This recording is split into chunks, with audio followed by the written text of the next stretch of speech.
Various reports bring devastating news to the world. A powerful new strain of influenza is slowly wiping out humanity, spreading beyond doctors' abilities to contain it. This could be a civilization-ending event, so the World Health Organization begins the construction of 500,000 underground bunkers. To decide who gets to stay in them, a lottery is organized, and the winners get to survive. 6 years later, these winners are still living in these underground self-sustaining bunkers. There is one person per bunker, and their only method of communication is a computer that allows them to video chat in groups of up to 7 people. Their food is provided in the form of a shake powder full of nutrients. An artificial day and night cycle keeps their sleeping patterns normal, and a rowing machine serves as both a method to exercise and a way to provide energy to the bunker. Today, a group of 7 refugees that has been keeping each other company for the last few years is having a disagreement. Orlando has confessed to having been a serial killer before the pandemic, and the others are disgusted by him, admitting that he's never quite fit in.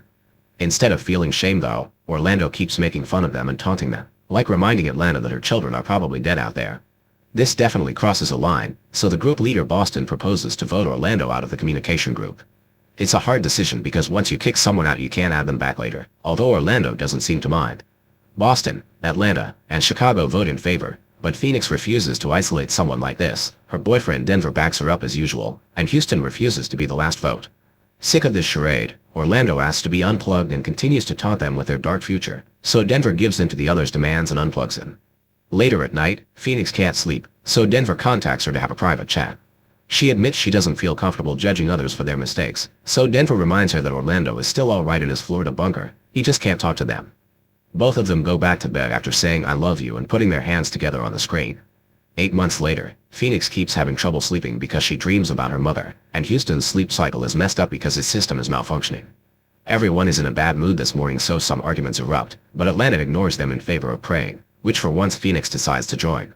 Then they proceed to read the daily stats. After checking on their own vitals, they look at the bunker's numbers, which from the original 500,000 has gone down to less than 490,000, losing around 6 per day. Chicago thinks keeping track of these numbers on the screen is pointless, and when another argument begins, he interrupts it by playing the bunker's instructional video. The person teaching them how to use the bunker is Nadine, the original designer, but nobody is paying attention to her today because they've already watched this video 1,000 times.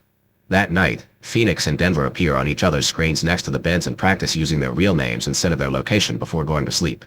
The next morning, everyone's stats screens begin malfunctioning before they completely shut down. Houston's sleep cycle program is glitching as well, and Phoenix wonders if they broke something when they banned Orlando. The others don't agree they should bring him back, and Denver doesn't think he can even do that anyway, so Phoenix gets upset because he won't even try and decides to ignore her friends for now. Worried, Denver contacts her privately and reminds her that he only wants to help, so Phoenix finally opens up and tells him her story. Her mother died way before the pandemic arrived, and Phoenix was in prison when she won the lottery. She never met her dad because he died when she was young, so her mother raised her alone, but that also meant Phoenix didn't see her much because she had to work. As a lonely teenager, Phoenix started to hang out with a bad crowd and got into illegal substances, which made her lie and steal a lot. She ran away when she was 17 and returned after owing, but she never stopped. One night she was feeling intoxicated and paranoid, thinking her mother had stolen her stash, so she grabbed a knife from the kitchen and killed her, only to later find her stash in her room where she left it. Now Denver understands why Phoenix has never been comfortable with banning Orlando, even if he thinks their crimes aren't on the same level at all. To help her feel better, he decides to start working on trying to lift the ban. It takes him a good amount of hours and it's late at night when he finally makes it work, but when he turns Orlando's feed on again, they find his bunker empty. They tell the others about it, and Boston gets angry that Denver and Phoenix acted behind their backs. Houston begins irrationally freaking out, thinking Orlando may be the one messing with his sleep cycle, but Phoenix thinks perhaps Orlando just tried to escape. Atlanta points out the doors are locked, but the truth is, none of them ever even tried the door since they arrived at the bunkers. Phoenix thinks of trying to open her own door, but the others remind her it would be a bad idea because it could allow the virus to get inside. Sometime later, Phoenix and Boston have a private conversation about the whole deal. Phoenix thinks it was about time that things changed regarding the leadership of the group, and Boston thinks every day she sounds more like Denver, who he thinks is a creep.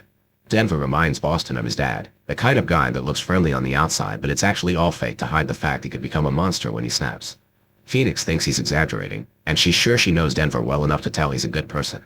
However, after the conversation is over, she still feels a bit insecure, so she replays a few old videos of her and Denver having a good time together.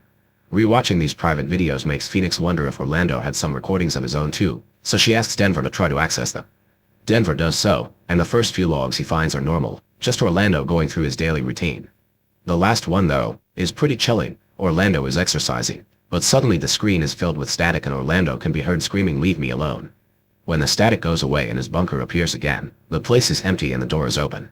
The video is 5 hours long, so Denver fast forwards to the end only to watch the door get closed. When they tell the others about this, a paranoid Houston begins rambling about Orlando being a mastermind that sent them to the bunkers while lying about the pandemic.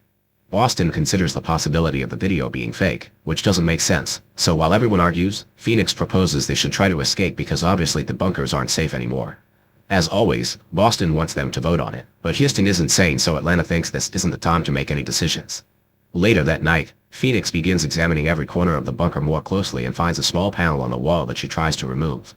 Her work is suddenly interrupted by the computer showing everyone that Houston is hitting his head against the wall over and over, and then he starts laughing maniacally as he spreads the blood around with his hand. When he finally loses his mind in the middle of the room, someone enters the bunker right before the screen is filled with static, only for a few seconds later for the feed to return to normal and show this bunker is now also empty. Phoenix runs to the door to see if there's anyone outside but finds nothing, and Boston is forced to admit they aren't safe anymore. After sharing her worries with Denver, Phoenix goes to sleep only to hear someone enter her bunker. Thankfully it all turns out to be a dream, and when she wakes up, she finds a rat on her bed.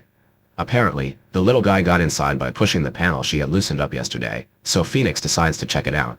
The panel itself says emergency vent, and when she puts her hand inside the hole, she finds nothing. The others check their walls and find the same panel with the same nothingness behind it, which doesn't make sense because they're supposed to be underground.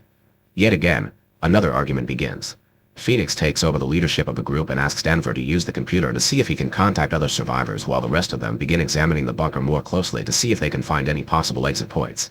Chicago, however, thinks they should do nothing and wait it out, so he doesn't join the search. Nobody can find any clues, so Atlanta decides to take the risk and break the pipe that provides the shake powder to see where it leads. Just like it happened with the panel though, she finds absolutely nothing behind the hole on the wall, just a huge empty space. At that moment, her screen begins filling with static as someone enters her bunker, and the same thing happens. After a few seconds, the screen returns to normal and Atlanta is gone. Not being able to take this anymore, Chicago takes his blanket away, revealing all the shake powder he's been hiding in order to starve himself. Then he hangs the blanket on a pipe and uses it to end things for himself, leaving only Phoenix, Denver and Boston left. After taking a moment to put themselves together, Denver shares what he's found while looking around in the system. He's managed to access other people's logs outside their group, although it's just video with no audio. Most of them seem to be fine, but there is also a lot of death from people who like Chicago couldn't take the confinement anymore. The most shocking news, however, is the fact Denver only could find 1,000 feeds, not 500,000, which means there are only 1,000 bunkers and they've been lied to. Phoenix decides she wants to get out of there on her own terms instead of being abducted, and she has an idea. They can use the broken panels to cut the door wires, even if this could possibly leave them without food and oxygen. After she and Denver agree on a place to meet if they manage to get out, Boston asks for one last vote for the sake of tradition. Now they're ready, the three of them cut the wires, simultaneously activating an alarm but also getting to open the doors. The stairs outside take you nowhere, and for a moment they think they're trapped until they realize the wall with the stairs is also a door. When they open it, they come out into the same corridor, because they've been inside the same building all along. After Phoenix and Denver kiss for the first time, the trio starts investigating the place, discovering each door takes them to the different bunkers, which have always been next to each other. Eventually, they find a door that takes them to the roof of the building, and there they discover they're in a city that is functioning normally as if a pandemic had never happened. There are also two guards blocking the only exit, so Boston distracts them to give his friends a chance to escape. Phoenix wants answers though, so she and Denver enter a different part of the building filled with offices. When they find one that has a bunch of paperwork in it, Phoenix begins looking through it, and Denver finds a board with their group's pictures, showing them as convicts. That's how they're suddenly found by Nadine, who points a gun at them to keep them under control because she knows Denver is extremely dangerous. Phoenix demands an explanation, so Nadine admits this is an experiment and they're still in prison. The pandemic had been a lie, the news coverage they saw on TV was paid actors, and they moved the prisoners from their jails to the bunkers by slipping sedatives into their food. The reason why they've been removing the people from their bunkers is that they're shutting down the experiment, a consequence of the video showing the group banning Orlando getting leaked on the internet and reaching the national news. People were furious that these prisoners had been treated so nicely and with so much freedom, so the government heard their pleas and now soon everyone will be sent back to regular prison.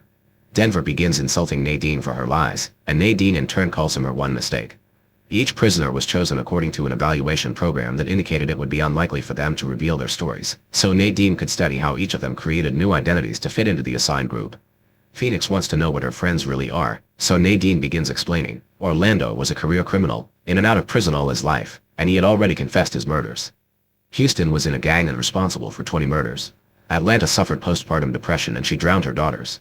Chicago was an addict and a street worker. He murdered many of his clients to rob them. Boston robbed a bank with his two brothers, then murdered both to keep all the cash for himself. Lastly, Denver stalked and killed 11 women that he met on dating websites. Phoenix is disgusted by all this, but Nadine insists she did a good thing by giving them a better life than prison and a chance to put their past behind them, creating something new. Suddenly, more guards arrive and tase them both, so Phoenix wakes up later in her bunker. A mysterious man approaches her while she's in bed, but then Phoenix wakes up, realizing she was dreaming. Now she and Denver find themselves handcuffed to a couple of chairs, so they begin discussing what happened. Phoenix can't believe she trusted Denver, but he assures her he does love her, the same way he loved the women he killed.